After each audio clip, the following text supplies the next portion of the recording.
자, 그러면 65페이지부터 저희가 시작을 해보겠습니다. 거의 제가 뭐 이제 하는 말이나 여기 써 있는 말이나 이제 같을 거예요. 그래서 보셔도 되고 안 보셔도 됩니다. 자, 근데 지금까지는 저희가 성경, 그렇죠? 성경에 대해서 배웠습니다. 성경론에 대해서 배웠고 이제 신론으로 들어갑니다. 신론이면 영어로는 theology proper라고 하는데 하나님에 대해서. 그래서 오늘은 이제 개론 형식으로 하나님을 저희가 공부하기 전에 하나님을 아는 것에 대해서 한번 먼저 얘기를 나눠보도록 할게요. 그래서 첫 번째로는 하나님을 알았던 사람을, 두 사람을 제가 꼽아서 오늘 조금 나누고 하나님을 왜 알아야 되는지, 하나님을 아는 것은 무엇인지, 그리고 하나님을 어떻게 알 수 있는지 그 방법에 대해서 저희 살펴보고 저희 오늘 마치도록 하겠습니다. 자, 그러면 먼저 저희 스토리로 시작을 해보도록 하겠습니다. 여러분 다니엘 잘 아시죠? 다니엘은 이제 바벨론 포로 기간에 살았고 그게 기원전 한 605년 경이었어요. 나이는 추정해 보면 한 소년이었던 걸로 저희가 이제 추정을 해봅니다. 그래서 한 12살에서 15살 어린 유스예요. 유스인데 어린아이가 이제 3년간 훈련을 받고 그 당시 서부 세계의 패왕이었죠. 느부갓네살 왕을 보좌하는 그런 역할을 하게 되었는데 그런 역할 같이 하게 됐던 다니엘과 또 3명의 친구가 있습니다. 보시지 않고 이름 기억나시는 분 계십니까? 다니엘의 세 친구. 네, 다 안 보시고 말씀하신 거라고 제가 믿고 사드락과 메삭과 아벳느고 네, 있습니다. 자, 그래서 느부갓네살 왕을 조금 살펴보면 이 바벨론 제국의 최전성기를 일군 인물입니다. 그리고 이제 예루살렘을 함락한 장본인이고요. 그 도성이 좀 유명한데 제가 사진을 놓고 싶었는데 못 놓은 건 참 죄송합니다. 나중에 한번 찾아보시면 좋은데 굉장히 높고 화려했고 이게 정사각형 모양이었고요. 그게 이슈타르라는 성문이 있는데 그게 지금 그 성문이 이제 복원돼서 제가 알기로는 독일의 어떤 이 박물관에 전시가 되어 있어요. 그래서 파란색 금은 벽돌에 금색으로 이제 동물들과 그 신들이 그려져 있습니다. 아주 화려했죠. 그래서 거기에다가 왕비가 있어요. 왕비 아미티스라는 사람이 고향은 되게 이렇게 푸르른 데였는데 여기는 완전 사막이니까 이제 고향을 그리워하는 마음을 가진 거죠. 그러니까 이제 느부갓네살 왕이 공중 정원을 짓습니다. 이렇게 계단식으로 해가지고 정원을 짓는데 그게 지금까지도 세계 7대 불가사의로 이제 여겨지는데 왜냐면 그 높은 곳으로 물을 끌어올려서 이 정원을 관리를 해야 되는데 그 당시에 전기도 없고 도대체 어떻게 물을 끌어올렸냐. 그게 아직도 풀리지 않는 의문이에요. 그만큼 느부갓네살 왕이 정말로 힘이 있었고 그 당시에 세계를 제패하던 사람이었다는 거 저희가 알 수 있는데 이런 느부갓네살 왕의 부와 이 힘 앞에서 다니엘과 그 세 친구들은 어땠을까요? 그냥 뭐 히브리에서 잡혀온 어린 아이들이죠. 근데 우리는 이 다니엘과 세 친구들이 이 느부갓네살 왕 앞에서도 느부갓네살 왕보다 하나님을 더 두려워하고 하나님의 말씀을 따랐다는 것을 저희 잘 알고 있습니다. 그렇죠? 그래서 그 장면이 가장 제가 볼 때 잘 나와 있는 장면이 다니엘의 세 친구들이 풀무불 앞에서 한 말을 들으면 저희가 알 수 있는데 한번 말씀을 같이 읽어보겠습니다. 다니엘 3장 12절 18절 읽겠습니다. 이제 몇 유다 사람 사드락과 메삭과 아벳느고는 왕이 세워 바벨론 지방을 다스리게 하신 자이거늘 왕이여 이 사람들이 왕을 높이지 아니하며 왕의 신들을 섬기지 아니하며 왕이 세우신 금 신상에게 절하지 아니하나이다. 느부갓네살 왕이 노하고 분하여 사드락과 메삭과 아벳느고를 끌어오라 말하되 드디어 그 사람들을 왕의 앞으로 끌어온지라. 느부갓네살이 그들에게 물어 이르되 사드락 메삭 아벳느고야 너희가 내 신을 섬기지 아니하며 내가 세운 금 신상에게 절하지 아니한다 하니 이게 사실이냐? 이제라도 너희가 준비하였다가 나팔과 피료와 수금과 사명금과 양금과 생황과 이 모든 악기 소리를 들을 때 내가 만든 신상 앞에 엎드려 절하면 좋거니와 너희가 만일 절하지 아니하면 즉시 너희를 맹렬히 타는 풀무불 가운데에 던져 넣을 것이니 능히 너희를 내 손에서 건져내시니 누구이겠느냐 하니 사드락과 메삭과 아벳느고가 왕에게 대답하여 이르되 느부갓네살이여 우리가 이 일에 대하여 왕에게 대답할 필요가 없나이다. 왕이여 우리가 섬긴 하나님이 계시다면 우리를 맹렬히 타는 풀무불 가운데에서 능히 건져내시겠고 왕의 손에서도 건져내시리이다. 그렇게 하지 아니하실지라도 왕이여 우리가 왕의 신들을 섬기지도 아니하고 왕이 세우신 금신상에게 절하지도 아니할 줄을 아옵소서. 17절에 보면 우린 다니엘의 친구들이 눈앞에 맹렬히 불타는 이 풀무불 앞에서도 눈에 보이지 않는 하나님을 눈에 보이는 그 패왕이죠. 느부갓네살 왕보다 더 두려워하고 그분의 말을 따랐다는 것을 볼 수 있습니다. 그래서 하나님을 아는 사람의 삶은 어떤가를 저희가 이렇게 좀 살펴볼 수 있는 거죠. 그들은 이제 위협 앞에서도 하나님을 끝까지 섬기고 하나님을 끝까지 신뢰하는 그런 사람들이었다는 걸 볼 수 있습니다. 두 번째로는 욥이라는 인물을 좀 살펴볼게요. 욥은 잘 아는 것처럼 저희가 매우 큰 재산가였고 훌륭한 인품의 소유자였으며 자녀가 10명이나 있었습니다.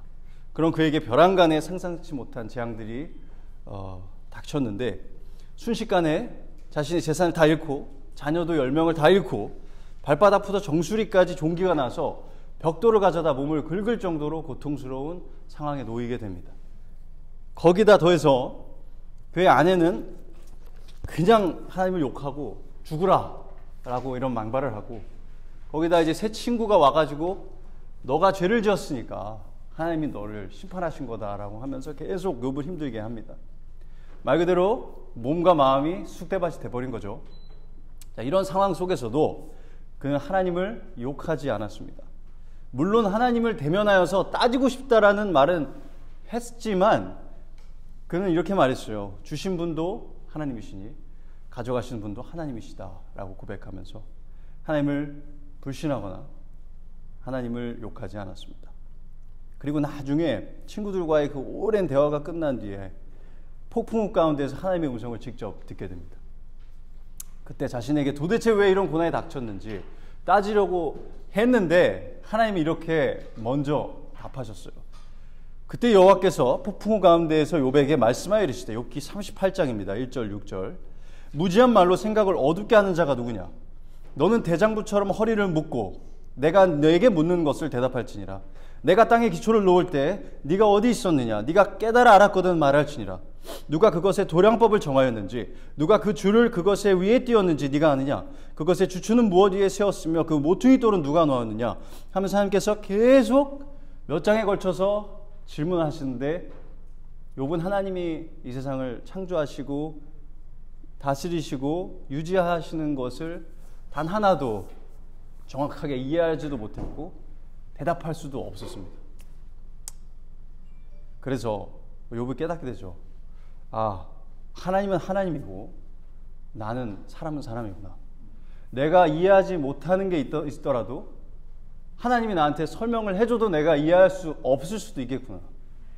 그래서 욥이 이렇게 말을 하죠. 42장에 딱 듣고 나서 욥이 여호와께 대답하여 이르되 주께서는 못하실 일이 없사오며 무슨 계획이든지 못 이루실 것이 없는 줄 아오니 무지한 말로 이치를 가리는 자가 누구니이까 나는 깨닫지도 못한 일을 말하였고 스스로 알 수도 없고 헤아리기도 어려운 일을 말하였나이다.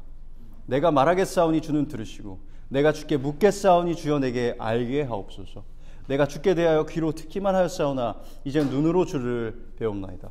그러므로 내가 스스로 거두어드리고 티끌과 제 가운데에서 회개하나이다. 욥이 전에는 하나님을 귀로 들었지만 이제 눈으로 배웁니다 라고 말하는 것은 그가 그의 고난을 통과를 하면서 또 하나님과 대면을 하면서 하나님을 더 가까이 알게 되었고 더 그를 신뢰하게 되었다는 것을 보여줍니다. 그래서 우리도 이렇게 이해할 수 없는 고난이 찾아올 때가 있습니다. 그래서 묻고 싶고 도대체 왜 이런 일이 일어나야 됐습니까? 라고 묻고 싶을 때가 있는데 오히려 그것을 통해서 저희가 하나님을 의심하는 것이 아니라 하나님을 더 가깝게 알게 되는 그런 계기가 된다라는 것을 욥의 삶을 통해서 저희가 배울 수 있습니다. 자, 그래서 저희가 다니엘과 이 욥만 봤지만 뭐 모세도 있고 노아도 있고 바울도 있고 여러 인물들이 있습니다. 성경에서 하나님을 알고 그 하나님을 믿고 그 하나님을 따르며 살았던 사람들. 그리고 저희도 그런 삶을 살고자 하는 거죠. 자, 이 두 예시만 봐도 하나님을 알아야겠다라는 생각이 들죠.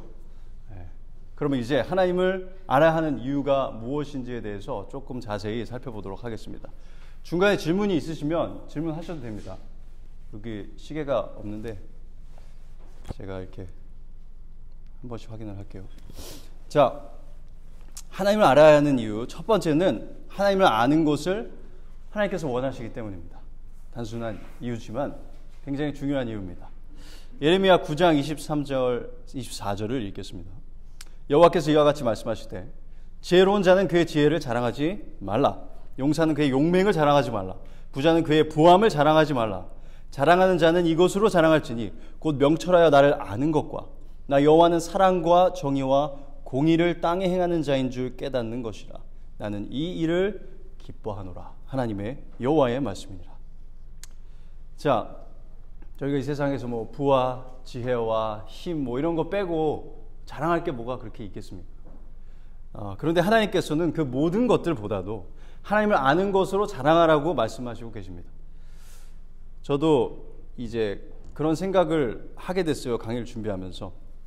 저희가 이제 주변에서 일하는 일이나 저희 삶에서 일하는 일을 보면서 들썩들썩거리고 마음이 망갈래로 찢어지기도 하고 또 너무 기뻐서 날뛰기도 하고 그런데 사실 저희 주변에 있는 것들은 저희 주변에 있는 것들 서로도 그렇고 사람도 그렇고 저희가 소유하고 있는 것도 그렇고 저희의 사업도 그렇고 저희 자녀들도 그렇고 모든 것들이 사실 다 이제 없어지는 거죠. 다 없어지는 거고. 그래서 이 영원이라는 관점에서 보면은 사실 되게 짧은 시간이에요. 지금 굉장히 짧은 시간이고 이제 저는 여기서 가장 어린 사람이고 여기서 정말 나이가 많이 드신 분도 계시고 그래서 저희가 다 각자 삶의 다른 이제 스테이지에 있는데 이렇게 보면 차이가 크죠. 근데 영혼의 관점에서 보면 이제 하루를 더 살 사람이나 100년을 더 살 사람이나 사실은 비슷한 겁니다. 왜냐하면 영원이라는 시간은 그것과 비교할 수도 없지만 크니까. 그래서 우주에서 작은 모래알 같은 그런 게 저희 삶인데 그렇게 생각을 해보면 왜 하나님 아는 것이 그렇게 중요한지 저희가 생각해 볼 수 있어요. 그래서 저희가 뭐 여기에 있는 것들로 저희가 이룬 것들로 저희가 일군 것들로 자랑을 해봤자 딱 하나님 앞에 섰다고 생각해 보세요. 심판자 앞에 서게 됐을 때 맨손으로 왔으니까 맨손으로 갔죠. 하나님 앞에서 가장 중요한 질문이 뭘까요? 내가 힘이 있었어요. 내가 뭘 많은 걸 가졌어요. 내가 많은 걸 했어요가 아니라 내 앞에 선 이 심판자가 나를 아는지 나를 사랑하는지 내가 사랑하는 분이 내 앞에 있는지 그게 그 순간에 가면 그것보다 중요한 일은 없어질 거예요. 근데 이 내 앞에 있는 하나님이 내가 그동안 알아왔고 내가 동행해왔던 하나님이 내 앞에 딱 서 있으면 그 지난 삶의 그런 고통이나 슬픔이나 또 기쁨이나 이런 것들이 다 승화가 되겠죠. 다 승화가 돼서 정말 아름다운 곡조로 또 바뀌게 될 겁니다. 그래서 하나님을 아는 것이 정말 자랑할 만한 것이고 그것이야말로 저희가 영원토록 잃어버릴 수 없는 저희가 가질 수 있는 것이라는 것, 소유물이라는 것을 우리가 생각해 보았으면 좋겠습니다. 자, 호세아 6장 6절에서 하나님 이렇게 말씀하십니다. 나는 인애를 원하고 제사를 원하지 아니하며 번제보다 하나님을 아는 것을 원하노라. 자, 제사와 번제는 하나님께서 모세를 통해서 이스라엘 백성들에게 명령하신 거예요. 그렇죠? 그리고 이 규례는 단순히 그런 규례일 뿐만 아니라 앞으로 예수 그리스도가 우리를 위해서 죽으시는 것의 모형입니다. 그분의 희생의 모형이기 때문에 굉장히 중요한 겁니다. 그런데 왜 호세아를 통해서 하나님께서 나는 제사보다 인애를 원하고 번제보다 하나님 아는 것을 원한다고 말씀하셨을까요? 그것은 그들이 제사를 드리고 번제는 드리지만 그 마음은 하나님으로부터 멀었기 때문입니다. 하나님께서는 텅 비어버린 제사나 텅 비어버린 그런 번제, 그 동물들의 그 불태운 그 냄새를 원하는 게 아니라 하나님을 사랑하는 그 사람들의 마음을 하나님 원하신다라는 거죠. 그래서 하나님을 알지도 못하고 내가 누구한테 제사를 드리지도 모르는데 그냥 갖다가 동물만 죽이고 태우고 이렇게 한다고 하나님이 그걸로 기뻐하시지 않겠죠. 그래서 하나님은 이렇게 무정하고 경건하지 않고 감정이 없고 마음이 돌처럼 굳고 이렇게 공허한 제사를 바라지도 않고 또 저희 입장에서 말하면 그런 예배를 하나님 원하시지 않습니다. 그것은 죽은 것이고 가치가 그래서 없습니다. 자, 그래서 하나님은 그의 백성이 그분을 알고 그분을 경외하고 사랑하기를 원하십니다. 여기서 경외한다는 것은 두려워서 벌벌 떨면서 그러는 경외함이 아니라 하나님의 주권과 그 놀라운 영광을 보면 그분을 존경하지 않을 수가 없죠. 바로 그런 마음입니다. 하나님을 누구보다 두려워한다는 건 그 어떤 강력한 사람보다도 그분을 더 두려워하고 그분의 말을 누구의 말보다 더 중요하게 여기고 그분의 말을 따라서 살아가는 것을 말합니다. 그게 경외하는 거죠. 자, 그럼 하나님을 알아야 되는 두 번째 이유는 비슷하지만 조금은 다릅니다. 하나님께서 자신을 사랑할 것을 명령하셨기 때문입니다. 사랑하기 위해서는 당연히 알아야 되는 게 전제가 되기 때문에 신명기 6장 5절에서도 이스라엘 백성들에게 모세를 통해서 이렇게 말씀하셨죠. 너는 마음을 다하고 목숨을 다하고 힘을 다하여 네 하나님 여호와를 사랑하라. 그렇죠? 예수님도 동일한 말씀을 하셨습니다. 마태복음 22장 37절에서 네 마음을 다하고 목숨을 다하고 뜻을 다하여 하나님을 사랑하라. 그리고 그것이 가장 큰 계명이라고 이야기했습니다. 자, 그래서 저희가 하나님께서 저희에게 사랑을 구걸하시는 것은 아닙니다. 하나님 저희 사랑이 꼭 필요해서 그런 건 아니지만 하나님께서 우리를 너무 사랑하셔서 저희를 사랑해 주셨고 그거에 대해서 저희가 당연히 그분을 사랑하는 것이 마땅한 일이고 저희가 이제 나중에 이 세상을 떠나고 나서 영원을 살아가다 보면 더 잘 알게 되겠죠. 하나님을 사랑하는 삶이 얼마나 값지고 얼마나 이게 기쁜 일인지 그것을 저희가 이 세상에서도 조금씩 느끼면서 계속해서 하나님을 더 사랑하면서 살아가는 삶을 살 수 있다면 얼마나 좋겠습니까? 그걸 위해서 저희가 이렇게 함께 모여서 공부를 하는 것입니다. 자, 세 번째 이유는요. 하나님을 아는 것이 인간으로서 추구할 수 있는 최상의 가치이기 때문입니다. 아까 말씀드렸듯이 우리가 하나님을 알지 못하면 우리가 아는 것, 우리가 자랑하는 것은 다 썩어질 것들 뿐입니다. 사람도 다 때가 되면 자기 자리로 가게 돼 있고 자녀들도 볼 수 없는 때가 오고 자녀들도 또 따라서 오고 우리가 가진 모든 것들도 다 썩어서 없어지고 그렇게 됩니다. 자, 그렇기 때문에 우리가 하나님을 아는 것이 그것보다 더 중요한 것은 사실 없습니다. 제 의견이 아니고요. 솔로몬이 그렇게 말했고 바울이 그렇게 말을 했습니다. 솔로몬의 말을 들어볼까요? 전도서 12장 1절 2절에 솔로몬이 이렇게 말합니다. 너는 청년의 때에 너의 창조주를 기억하라. 곧 곤고한 날이 이르기 전에 나는 아무 낙이 없다고 할 해들이 갑갑기 전에 해와 빛과 달과 별들이 어둡기 전에 비 뒤에 구름이 다시 일어나기 전에 그리하라. 참 이제 솔로몬은 인생을 살아봤고 솔로몬은 이걸 말년에 썼다고 저희가 보는데 모든 걸 다 누려봤죠. 남자로서 누릴 수 있는 모든 걸 누려봤지만 그가 하는 말입니다. 공고한 날이 이른다는 거죠. 입이 있어도 먹을 수 없을 때가 있고, 그렇죠? 눈이 있어도 보이지 않아서 아름다운 걸 느낄 수 없고, 이 모든 게 다 허망해질 때가 있습니다. 그러기 전에 하나님을 기억하라라는 겁니다. 그것이 가장 값지니까. 빌립보서 3장 8절에서 바울은 이렇게 말합니다. 또한 내가 모든 것을 해로 여김은 내 주 그리스도 예수를 아는 지식이 가장 고상하기 때문이라. 자, 그래서 우리가 하나님을 알고 그분과 사랑의 관계에 있지 않다면 이 세상에서 누리는 모든 것들은 허망한 것입니다. 허망하다는 것은 가치가 아예 없다는 게 아니라요. 지나가고 바람처럼 사라진다는 것입니다. 그래서 허망하다라고 말을 하는 것입니다. 자, 그러나 우리가 하나님을 알고 그분을 사랑한다면 우리의 삶은 하나하나가 다 가치 있는 것으로 바뀌게 되는 겁니다. 그렇죠? 그래서 저희가 가족과 시간을 보내는 것도 하나님의 선물로 인지하면은 그것이 축복이 되는 겁니다. 우리가 하나님께 감사를 드릴 수 있는 기회가 되는 거죠.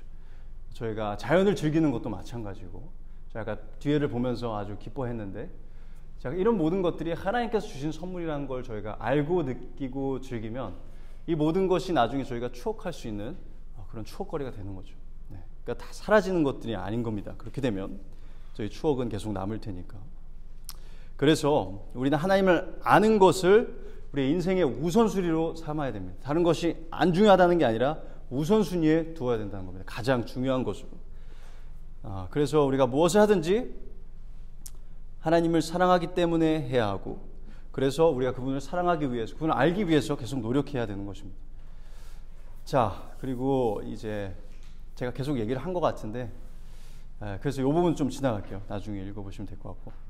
자, 그러면 저희가 하나님을 왜 알아야 되는지에 대해서, 그 이유에 대해서 저희가 한 3가지 정도로 살펴보았습니다. 자, 질문 있으시면 중간에 하셔도 됩니다. 이게 좀 따뜻하니까 다들 이제 주무실 준비. 원래 수업이 그렇죠, 뭐. 네, 좀 자다가 좀 깨우기도 하고 서로. 네. 자, 그러면 하나님을 아는 것은 무엇일까요? 그 정의를 한번 좀 살펴볼게요. 저희가 이렇게 추상적인 개념이잖아요. 추상적인 거는 눈에 딱 잡히는, 뭐 눈에 보이는 것이나 손에 잡히는 게 아닌 거죠. 그렇기 때문에 이렇게 대조를 하면 좀 이해가 잘 됩니다. 그래서 2가지를 보고 그 중간 지점에 있는 올바른 개념을 살펴볼 텐데, 첫 번째로는요, 하나님을 아는 것이란 하나님에 대해서 아주 지적으로, 학문적으로 아는 것이다 라고 이제 말하는 사람들이 있습니다. 자, 이것은 단순히 하나님에 대해서 아는 것이지 하나님을 아는 것은 아닙니다. 지적인 지식, 그것에 불과합니다. 예를 들면 여러분 나폴레옹 아시죠? 윌리엄 셰익스피어, 알버트 아인슈타인, 뭐 김구 선생님, 뭐 여러 인물들이 있습니다. 그런데 우리가 예를 들면 제가 김구 선생님을 잘 안다고 하면은, 그죠? 여러분께서 생각하시기에 저분이 지금 김구에 대한 책을 읽었거나 김구에 대한 영화를 봤거나 그런 말이겠구나 하죠. 근데 제가 아니 전 김구 선생님을 압니다. 전 김구 선생님과 개인적인 친분이 있습니다라고 하면 여러분이 저를 좀 의심하시기 시작하시겠죠. 정신적으로 조금 문제가 있는 거 아닌가. 돌아가신 분을 제가 어떻게 알겠어요. 그죠? 자, 근데 그렇게 하나님을 아는 사람들이 있습니다.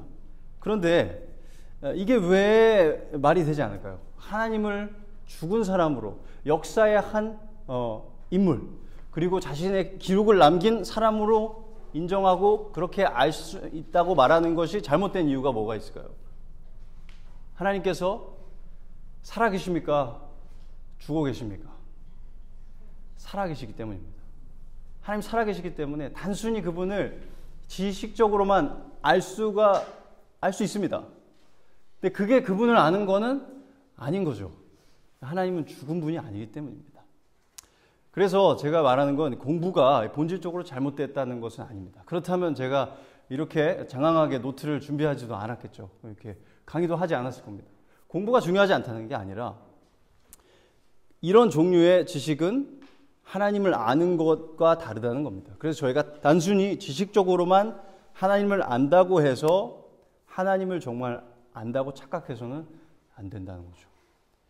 자, 그래서 첫 번째 옵션은 좋은 옵션이 아닙니다. 하나님에 대해 단순히 지식적으로 아는 것. 그래서 책을 예를 들면 100개를 읽고 성경을 100번을 읽었으면 나는 하나님을 누구보다 잘 알아 라고 단언한다면 조금 이제 의심해 볼 수가 있을 것 같습니다. 하나님을, 물론 그것이 도움이 되지만 하나님을 아는 것은, 하나님을 아는 사람은 그 자세가 계속 바뀌기 때문인데, 이건 좀 제가 다른 이제 포인트니까 맨 마지막에 아마 조금 얘기가 나올 것 같아요. 자, 그럼 두 번째 어떤 방법이 있을까요? 하나님을 아는데 하나님을 신비적으로 아는 사람들이 있습니다. 이거는 하나님을 지적으로 아는 게 아니라 이게 단순히 느끼는 거에만 집중을 하는 겁니다. 자, 그래서 이 감정에만 전적으로 의존을 하는데, 예를 들면은 성경을 읽는 것을 아주 잘못된 것으로 간주를 합니다. 그죠?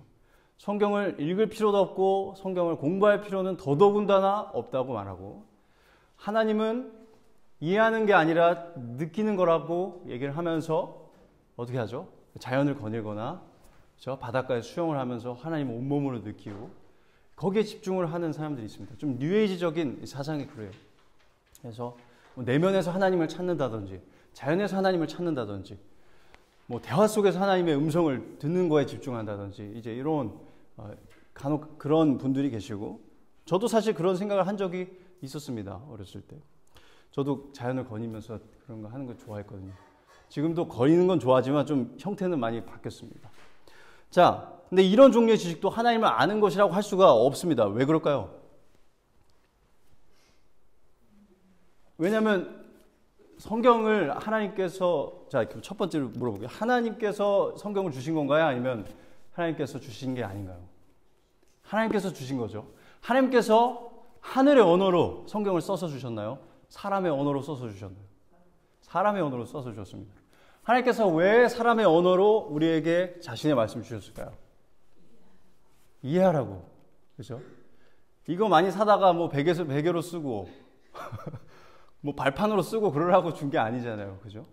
읽고 이해하라고 준 겁니다. 그렇기 때문에 살아계신 하나님께서 자신을 이 말씀을 통해서 우리에게 드러내시기를 기뻐하시기 때문에 우리가 이 하나님 말씀을 통해서 하나님을 알아가야 하는 것입니다. 그렇기 때문에 단순히 신비적으로 하나님을 느끼고 있어. 하나님과 난 그렇기 때문에 하나님과 동행하고 있는 거야. 라고 할 수는 없는 거죠. 그것이 하나님의 말씀을 공부하는 것과 이해하는 것. 그래서 하나님의 말씀을 통해서 드러난 하나님에 대해서 알고 그리고 그분에 대해서 저희가 삶에서 그분을 경험할 때 올바르게 성경적으로 경험하는 것이 중요한 겁니다. 질문이 에릭 형제님 있으셨나요? 네. 근데 우리가 하나님 제가 느끼기에는 네. 저는 신학을 공부한 사람 아니지만 제가 느끼기에는 하나님 만나는 게 하나님 어쨌든 말씀을 공부해야 되잖아요. 그럼요. 지식이 필요하잖아요. 맞아요. 지식이 치우지만 않지만. 맞아요. 그리고 하나님 삶에서 제가 흔히 말하는 것처럼 이제 자연을 걸을 때 맞아요. 완전 햇빛도 느끼고 맞아요. 바다에 낚시가는 하나님 말씀 물고기를 잡는데 맞아요. 그것도 내가 느낄 수 있는 거잖아요. 그럼요. 맞아요. 제가 그게 다 인보된 게 아닌가요? 맞아요. 지식과 지금 에릭 형님 저보다 앞장서서 지금 가고 계십니다. 그래서 저희 세 번째 하나님을 네, 맞습니다. 하나님을 성경을 통해서 저희가 인격적으로 이제 알아가는 것이 사실상 올바른 방법입니다. 하나님을 아는. 그래서 하나님을 아는 것은 성경과 성령의 인도와 보호를 받는 인격적인 관계의 문제입니다. 좀 말이 좀 어렵게 느껴지는데, 그러니까 성경 공부를 통해서 하나님에 대해서 아는 것이 포함이 됩니다. 그게 다는 아니에요. 그리고 우리 일상생활에서 하나님을 경험하는 것이 포함되지만 그게 다가 아닙니다. 그게 다 필요해요, 둘 다. 그래서 하나님에 대해 제가 어떨 때는 이렇게 쓰고 하면은 다른 사람이랑 말을 하는 것 같은 느낌이 들 때가 있어요. 근데 그래서 하나님을 아는 것에 대해서 제가 비유를 써놨는데, 저희가 배우자를 안다고 했을 때 배우자가 뭐 좋아하는 음식이 뭔지, 어딜 가는 걸 좋아하는지, 뭐 자녀와는 어떤 대화를 하는 걸 좋아하는지, 뭐 이런 정보들을 알고 있잖아요. 그것뿐만 아니라 저희가 또 경험이 있죠. 같이 손잡고 어디를 거닐었던, 글렌데일 길거리를 거닐었던 그런 경험이라든지, 아니면 같이 뭐 비싼 피시앤칩스 먹으러 갔다가 이제 도로 밖으로 나왔던 그런 경험이라든지, 서로 사랑해 하고 말했던 그런 경험. 그러니까 이런 경험과 그런 지식이 같이 있습니다. 그래서 저희가 배우자를 안다고 했을 때는 그게 다 포함이 되어 있는 거예요. 그렇죠? 그래서 저희가 단순한 대상을 안다고 하면 되게 단순한 일이에요. 제가 이 볼펜을 안다 하면 이 볼펜을 어디서 샀는지, 이 볼펜이 뭐 어디 그죠? 에서 만든 건지를 안다는 거지만, 복잡해질수록, 내가 아는 대상이 복잡해질수록 아는 것도 복잡해집니다. 그렇죠? 그래서 사람이 사실은 우리가 알고 있는 것 중에, 우리가 볼 수 있는 것 중에 가장 복잡한 대상이고, 하나님은 그보다 더 그렇죠? 복잡하죠. 더 그렇기 때문에 저희가 생각할 수 있는 가장 가까운 예시는 이제 사람을 아는 것이라고 볼 수 있을 것 같아요. 그것과 같다고 하는 건 아닙니다. 하지만 비슷합니다. 뭐가 다르냐면, 하나님은 이제 눈에 보이지 않죠. 사람처럼. 만질 수도 없죠.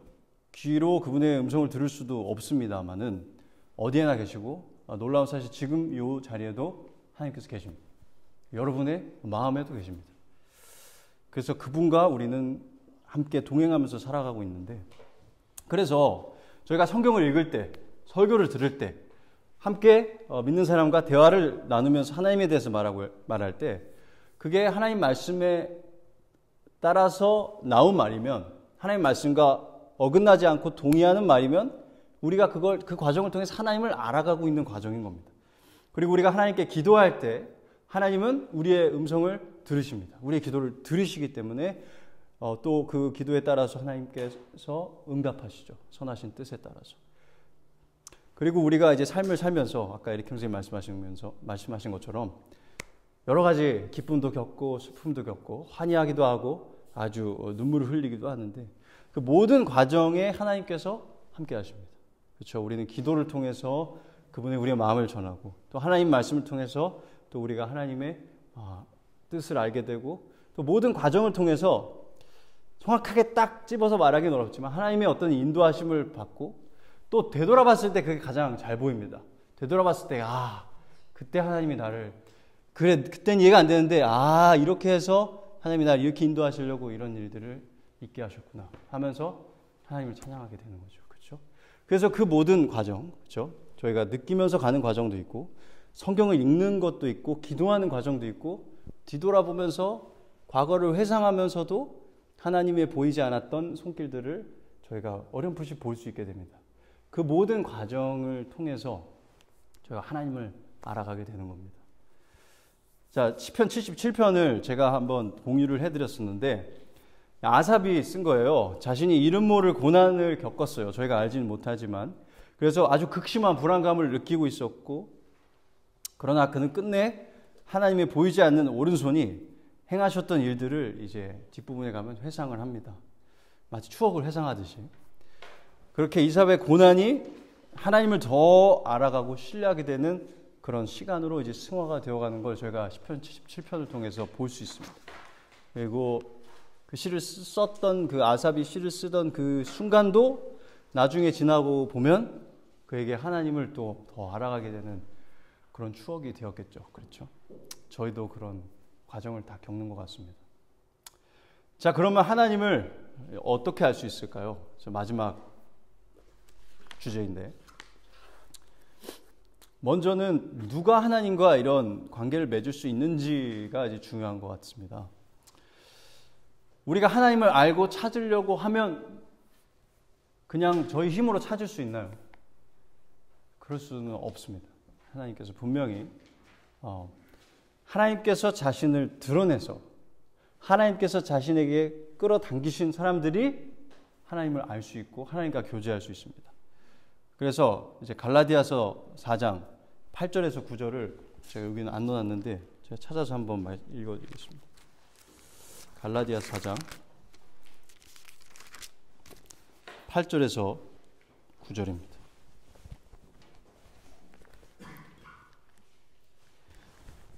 그러나 너희가 그때에는 하나님을 알지 못하던 그때에는 하나님을 알지 못하여 본질상 하나님이 아닌 자들에게 종노릇하였더니 이제는 너희가 하나님을 알 뿐 아니라 더욱이 하나님이 아신 바 되었거늘 어찌하여 다시 약하고 천박한 초등학문으로 돌아가서 다시 그들에게 종노릇하려 하느냐. 여기서 더욱이 하나님이 아신 바 되었거늘이 이제 영어로 보면 rather이라고 되어 있어요. 그러니까 우리가 하나님을 알 뿐 아니라 그것보다도 하나님이 우리를 아시기 때문에 그렇죠? 그래서 하나님께서 우리를 먼저 아셨기 때문에 우리가 하나님을 알 수 있는 겁니다. 자, 그래서 성경을 통해서 하나님을 인격적으로 알고 싶다면 먼저 하나님의 은혜로운 역사로 중생해서 새 사람이 되어야 합니다.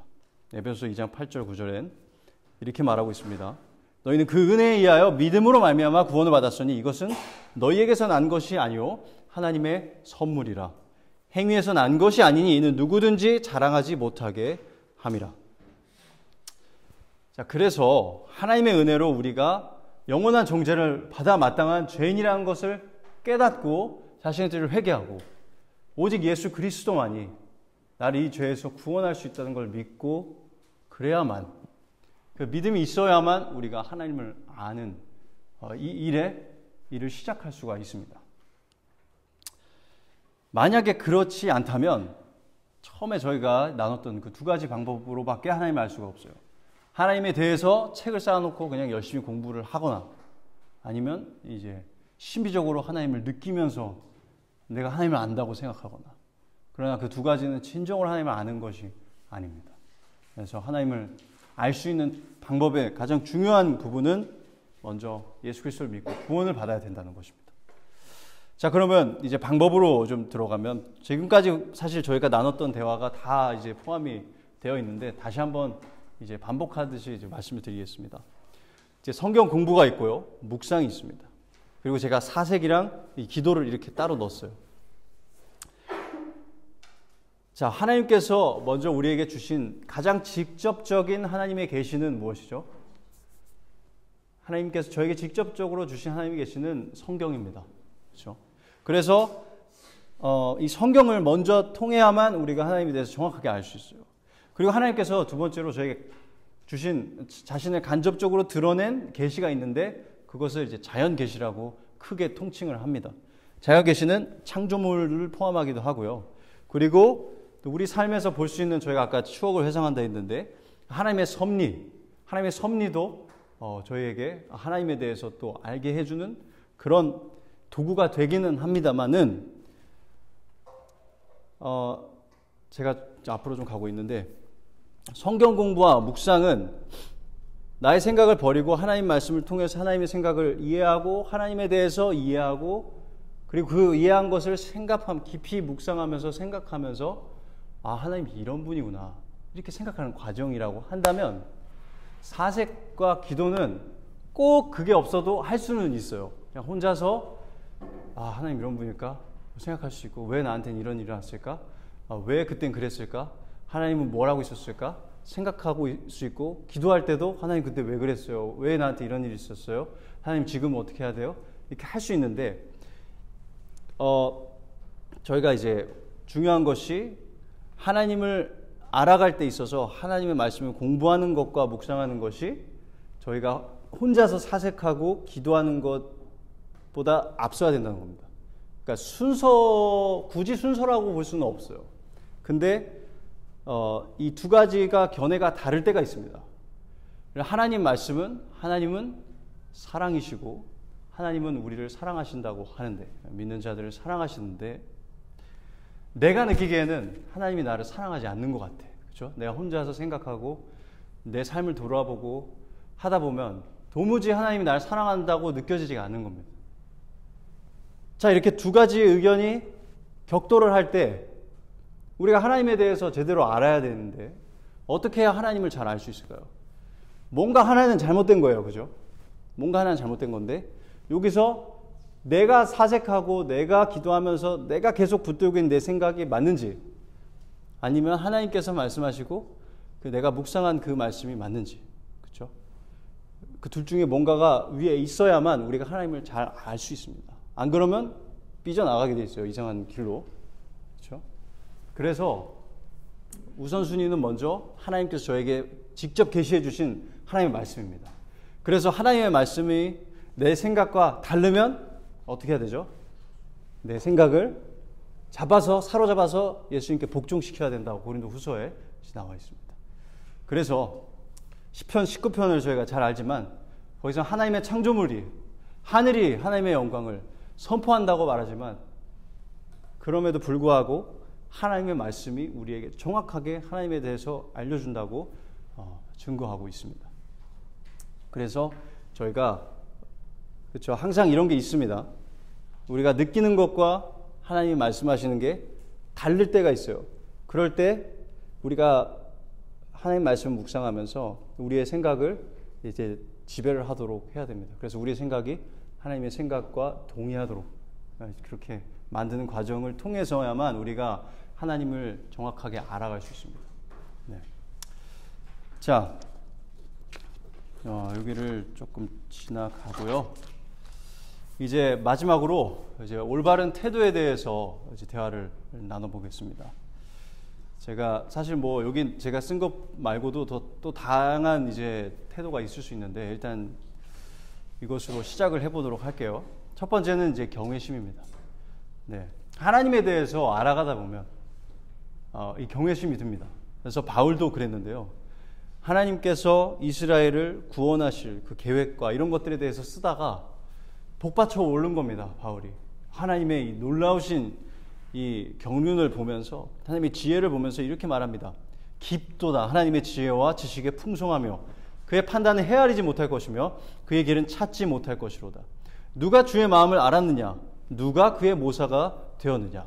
누가 주께 먼저 드려서 갚으심을 받겠느냐? 이는 만물이 주에게서 나오고 주로 말미암고 주에게로 돌아감이라. 그에게 영광이 세세에 있을지어다. 아멘. 자, 여기서 경외심이라는 단어는 없지만 경외심이 느껴집니다. 그죠? 바울의 말에서 바울이 진짜 하나님을 경외하고 존경하고 정말 하나님을 두려워한다는 것을 저희가 느낄 수 있습니다. 그래서 저희도 하나님을 알려고 할 때 이런 경외심을 가져야 합니다. 교만한 마음을 가지고 가서는 안 되고요. 그래서 하나님을 알아가는 과정은 마치 저희가 산에 올라서 이 별들을 바라보면서 그 우주를 이해하려고 하는 것처럼 솔직히 말하면 불가능 아닙니다. 그렇죠? 완벽하게 우리가 하나님을 다 알 수 없어요. 하지만 우리가 하면 할수록 알아가면 알아갈수록 그 기쁨이 배가 되고 무한한 기쁨이 있는 것이 바로 하나님을 알아가는 과정입니다. 그래서 저희가 항상 경외심을 가지고 하나님을 알아가야 된다는 것입니다. 두 번째로는 믿음이 꼭 필요합니다. 아까 자격 조건에서도 살펴봤지만 히브리서 11장 6절에서도 또 좀 다른 각도에서 이렇게 말합니다. 믿음이 없이는 하나님을 기쁘시게 하지 못하나니 하나님께 나아가는 자는 반드시 그가 계신 것과 또한 그가 자기를 찾는 자들에게 상 주시는 이심을 믿어야 할지니라. 하나님을 아는 것이 하나님을 기쁘시게 하는 것이 맞나요? 맞죠? 그럼 하나님을 믿음 없이는 기쁘시게 할 수 없다고 했으니까 믿음 없이는 하나님을 알 수도 없는 거겠죠. 그렇죠? 그래서 우리가 하나님을 더 잘 알기 위해서 노력할 때는 하나님을 믿어야 되고 그거에 더해서 또 하나님께서 나의 눈을 열어서 내가 하나님을 더 알 수 있게 해주실 거라는 믿음을 또 가져야 됩니다. 그래서 에베소서 1장 18절에서는 바울이 믿는 사람들을 위해서 기도할 때 이렇게 기도해요. 그들의 눈을 열어서 그들이 가진 것들이 얼마나 귀한지 알 수 있게 해달라고 그렇게 기도를 하는 장면이 에베소서 1장 18절에 이제 나타납니다. 자, 그리고 세 번째로 겸손한 마음으로 저희가 하나님을 알아가야 됩니다. 야고보서 4장 5절 10절입니다. 너희는 하나님이 우리 속에 거하게 하신 성령이 시기하기까지 사모한다 하신 말씀을 헛된 줄로 생각하느냐? 그러나 더욱 큰 은혜를 주시나니 그러므로 이르렀으되 하나님이 교만한 자를 물리치시고 겸손한 자에게 은혜를 주신다 하였느니라. 그런즉 너희는 하나님께 복종할지어다. 마귀를 대적하라. 그리하면 너희를 피하리라. 하나님을 가까이 하라. 그리하면 너희를 가까이 하시리라. 죄인들아 손을 깨끗이 하라. 두 마음을 품은 자들아 마음을 성결하게 하라. 슬퍼하며 애통하며 울지어다. 너희 웃음을 애통으로 너희 즐거움을 근심으로 바꿀지어다. 주 앞에서 낮추라. 그리하면 주께서 너희를 높이시리라. 성경을 읽다 보면 하나님께서 교만한 걸 얼마나 미워하시고 싫어하시는지 알 수 있습니다. 왜냐하면 영광은 오직 누구에게만 가야 되죠? 하나님께만 가야 되기 때문입니다. 교만할 때마다 저희에게 영광을 가져오기 때문이 그래요. 그래서 우리가 하나님을 아는 것으로 자랑하거나 하나님을 모르는 사람 앞에서 그들에게 하나님에 대해서 가르쳐주면서 나는 진짜 기가 막히다. 난 하나님을 알고 막 이러면 안 된다는 거죠. 그죠? 마음으로도 그러면 안 됩니다. 그렇죠? 겉으로는 안 그러지만 사람의 마음이 그래서는 안 된다는 겁니다. 그래서 우리는 겸손하게 하나님 앞에 무릎 꿇고 나아가야 된다는 거. 그래야 하나님을 알아갈 수 있습니다. 하나님께서 저에게 하나님을 보여주시는 겁니다. 자, 그리고 기대를 가져야 됩니다. 시편 34편 8절을 보면 바울이 이렇게 말합니다. 너희는 여호와의 선하심을 맛보아 할지어다. 그에게 피하는 자는 복이 있도다. 저 다윗은 그렇죠? 여호와의 선하심을 알아라. 뭐 이렇게 표현한 게 아니라 맛보아 알라고 했습니다. 맛보라고. 그렇죠? 이것은 하나님에 대해서 지식적으로 아는 것에만 만족하지 말고 삶의 고난과 역경 속에서 하나님의 신실하심과 선하심을 직접 마치 맛보듯이 경험하라는 겁니다. 그거를 기대하라는 겁니다. 하나님 좀 맛보게 해주세요. 그죠? 하나님을 느끼게 해주세요. 그게 잘못된 말이 아닙니다. 그래서 우리가 그런 기대감을 가지고 하나님을 알고자 해야 된다는 겁니다. 자, 이거에 더해서 마지막으로 저희가 간절함이 필요합니다. 시편 42편 1절과 2절입니다. 하나님이여 사슴이 시냇물을 찾기에 갈급함 같이 내 영혼이 주를 찾기에 갈급하나이다. 내 영혼이 하나님 곧 살아계신 하나님을 갈망하나니 내가 어느 때에 나아가서 하나님의 얼굴을 배울까. 제가 그 존 스토트 목사님이 쓰신 그 하나님을 갈망한다라는 책이 있어요. 그 제목이 그게 맞는지 이따가 확인해 드릴게요. 근데 짧은 책인데 그분이 그런 얘기를 하시더라고요. 그러니까 지금보다 그 당시에 아마 1980년대 그쯤이었을 것 같은데 지금보다 하나님에 대해서 정확하게 말할 수 있는 사람이 많은 적은 없었다고. 그렇죠? 정확하게 하나님이 어떤 분인지, 그렇죠? 하나님의 섭리에 대해서, 하나님의 역사에 대해서, 하나님의 힘에 대해서, 하나님의 능력에 대해서, 하나님이 어떤 분이신지 그분의 속성에 대해서, 예수님에 대해서, 예수님의 속죄에 대해서, 성령님에 대해서, 여러 가지에 대해서 지금보다 정확하게 성경적으로 말할 수 있는 사람이 많은 적은 없었다고. 그런데 이상하게 하나님을 향한 그 갈증, 그 갈망은 찾아보기가 힘든다는 겁니다. 그렇죠? 하나님에 대해서 빡빡빡 말하지만 그분을 생각할 때 눈시울이 붉어지지 않고 그 마음이 뜨거워지지 않고 차갑게 그런 사람들이 너무 많다는 거죠. 그래서 존 스토트 목사님 그것을 되게 마음 아파하시면서 이제 그런 일이 다시 일어나기를. 참 그렇죠. 바른 걸 알면 우리가 더 갈증이 있어야 되는데 바른 걸 알았기 때문에 갈증을 안 하려고 하는 그런 마음이 또 있나 봐요, 저희가. 그래서 오히려 이제 다른 사람 정죄하는 데 시간을 더 많이 쓰고 하나님을 알아가고 싶고 하나님 알려주세요 이런 간절함이 없이. 그래서 저희가 또 기억해야 되는 게 제가 예전에 존 버년에 대해서 말씀드린 적이 있는데 존 버년은 그 감옥에서 제가 그 책에서 읽은 거로는 성경 하나랑 그 존 팍스가 쓴 순교사 그 책 2개밖에 없었다고 해요. 그 책 2개 가지고 하나님에 대해서 계속 찾아가고 그 감옥에서 그 숱한 세월을 보낸 겁니다. 그러면서 그가 써낸 글들을 보면 사실 정확하게 리스트가 딱딱딱 없어요. 하지만 그 마음이 하나님을 사랑하는 마음이 저게 느낄 수 있잖아요. 어쩌면 그렇기 때문에 지금까지도 그 책이 이렇게 모든 세대에게 사랑을 받고 있는지도 모를 것 같아요. 그래서 저희도 이제 믿음의 유산을 물려줘야 되잖아요. 근데 저희의 믿음이 차갑고 정확한 믿음이 되는 것이 아니라 정확하고 뜨거운 그런 믿음이 될 수 있도록 저희가 간절히 하나님께 부르짖고 하나님께 정말 하나님을 향한 간절함을 달라고 기도하면서 그렇게 살아가면 하나님께서 저희 기도에 응답을 해주실까요? 해주실 겁니다. 제가 기도하고 오늘 마치겠습니다. 사랑해 주님 감사합니다. 오늘 하나님을 알아가는 것에 대해서 저희가 부족하지만 함께 대화를 나눠보았습니다. 하나님, 저희가 하나님을 정말 바르게 알고 싶고 하나님께서 저희에게 수소를 계시하신 그 정확한 그대로 하나님을 알고 싶습니다. 그러나 또 저희가 하나님을 그냥 지식적으로만 알고 마음이 차가워져서 그렇게 살아가고 싶지 않습니다. 하나님을 더 사랑하고 싶고 하나님을 향해 더 간절한 마음으로 하나님을 알고 싶습니다. 하나님, 저희와 함께하여 주시고 저희가 성경을 읽을 때, 말씀을 들을 때, 또 서로 교제할 때, 삶을 살아갈 때에 모든 순간에 하나님을 더 깊이, 더 가깝게 느끼고 또 정확하게 알아갈 수 있도록 하나님 도와주시옵소서. 감사드리며 예수 그리스도의 이름으로 기도드렸습니다. 아멘.